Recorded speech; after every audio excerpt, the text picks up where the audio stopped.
Aesthetic ডার্মাটোলজির খুবই জনপ্রিয় একটি চিকিৎসা হলো কেমিক্যাল পিলিং। কেমিক্যাল পিলিং সম্পর্কে অনেকেই হয়তো জানেন বা অনেকেই জানেন না। কেমিক্যাল পিলিং সাধারণত কি? এই ক্ষেত্রে দেখা যায় আমরা আপনার স্কিন টাইপ বুঝে, স্কিনের প্রবলেম বুঝে কোনো পিল ইউজ করি এবং সেই ক্ষেত্রে আপনার স্কিনে একটা গ্র্যাজুয়ালি চেঞ্জ আসে।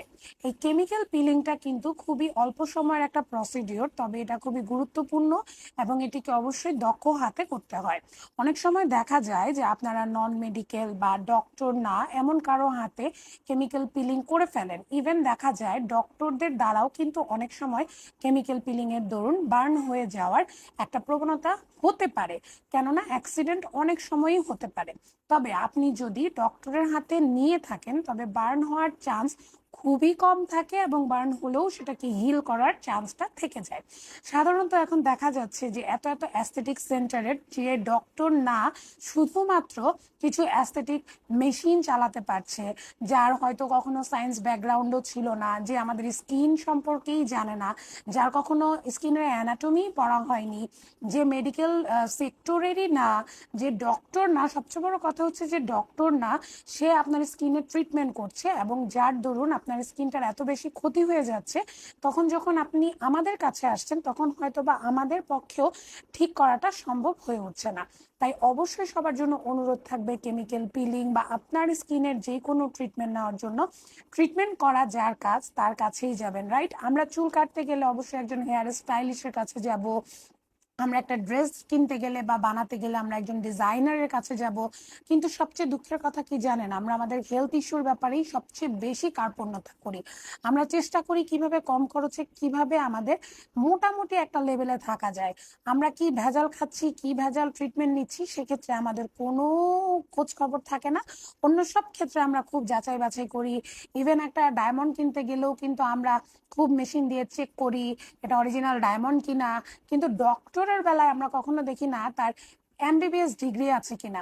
একজন এমবিবিএস ডিগ্রি সম্পন্ন ডাক্তার আপনার আর যাই করুক কখনো অনেক বড় ক্ষতি নিয়ে আসবে না, কেননা সে তার এতগুলো বছর, তার যৌবন কাল, তার জীবন সবকিছু সে দিয়ে দিয়েছে তার এমবিবিএস লাইফটাকে পূর্ণ করতে, এবং আফটার দ্যাট সে ওই স্পেশাল সাবজেক্টের উপরে যখন আরো ট্রেনিং করে, আরো কোর্স করে, আরো ডিগ্রি করে, তখন সে আরো বেশি ওই সাবজেক্টের উপরে স্পেশালাইজেশন অর্জন করে। আর আপনি চিন্তা করেন সেই তুলনায় আপনি যদি একজন যিনি ডক্টর না, যিনি জাস্ট কিছু হয়তো মেশিন কিভাবে চালাতে হয় এটা শিখে গিয়েই আপনাকে ট্রিটমেন্ট দিচ্ছে, তার হাতে আপনি কতটুকু নিরাপদে ট্রিটমেন্ট পাবেন এবং তার কাছে আপনি কতটুকু নিরাপদে থাকবেন। আমার কথা হচ্ছে আপনি তো অবশ্যই টাকা দিয়ে ট্রিটমেন্ট নিচ্ছেন, রাইট? আপনার কষ্টে উপার্জিত টাকা দিয়ে আপনি ট্রিটমেন্ট নিচ্ছেন, তাহলে কেন আপনি একজন নন ডক্টরের কাছ থেকে ডক্টরি ট্রিটমেন্ট গুলো নেবেন? যার কাজ যেটা তার সেটাই করা উচিত। I don't know, I have no idea যে কেন এখন ডক্টর ছাড়া তারা কিভাবে এই সাহসগুলো পাচ্ছে বা মানুষের স্কিনে প্রসিডিওর করার সাহস পাচ্ছে। I don't know, I have no idea about that, but আমি সাজেস্ট করবো যে মানুষের ক্ষতি না করার, বিকজ আমরা আসলে যার কাজ যেটা সেটা আমি বারে বারে একই কথা বলছি, তার সেটাই করা উচিত। তাহলে কিন্তু মানুষ উপকৃত হবে এবং আমার উপার্জনটাও একটা হালাল উপার্জন হবে। সো আশা করছি যে আপনারা যারা হয়তো এখনো না জেনে না বুঝে কোনো ট্রিটমেন্ট নিয়েছেন, তারা অবশ্যই চেক করে নেবেন যে যিনি আপনাকে ট্রিটমেন্ট দিচ্ছেন তিনি কি এমবিবিএস ডিগ্রি সম্পন্ন কিনা।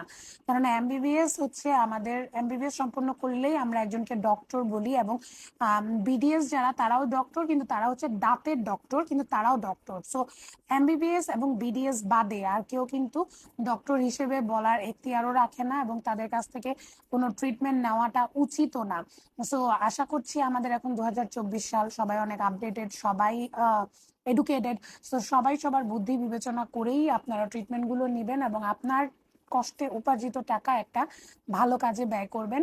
আপনার যেন একটা ভালো ফলাফল অ্যাটলিস্ট আসে, দেরিতে আসুক। আমরা জানি স্কিনের রেসপন্স গুলো অনেক দেরিতে আসে, কিন্তু দেরিতে আসলেও যেন আপনি একটা বিশ্বস্ত হাতে যেন ট্রিটমেন্ট গুলো নিতে পারেন। অ্যাক্সিডেন্ট আমাদের হাতেও হয়, আমাদের হাতে যে হয় না তা না, তবে কেন আপনি একজন ডক্টর ছাড়া কেন ট্রিটমেন্ট নেবেন? আপনি একটু চিন্তা করেন। আপনার যদি একটা মোবাইল নষ্ট হয়ে যায়, আপনি কি তখন চাইবেন না যে একজন মেকানিক আমার মোবাইলটা দেখুক?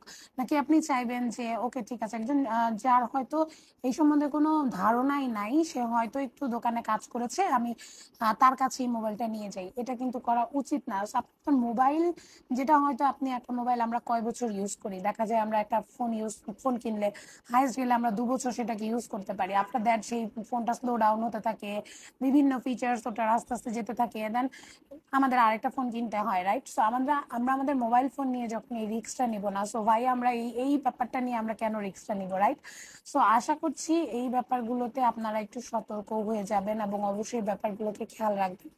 আমি আজকের ভিডিওটা অনেক লং হয়ে গেছে, এই কথাগুলো আসলে বলা উচিত। অনেকেই বলে স্ট্যাটাসের মাধ্যমে, ভিডিওর মাধ্যমে অনেকেই বলছে। আমি আমি জানি না আমি কতটুকু আপনাদেরকে বোঝাতে পেরেছি, বাট আমার ভিডিওর এই উদ্দেশ্যটা ছিল যে আপনারা কোনো নন ডক্টরের কাছ থেকে ডক্টরি ট্রিটমেন্ট দয়া করে নেবেন না এবং নিজের কোনো ক্ষতি করবেন না। সবাইকে অসংখ্য ধন্যবাদ। সবাই অবশ্যই আমার জন্য দোয়া করবেন। আমার ফেসবুক পেজ, ইউটিউব, টিকটক সব জায়গায় আমাকে অবশ্যই অবশ্যই ফলো করবেন। সবাইকে খোদা হাফেজ, আসসালামু আলাইকুম।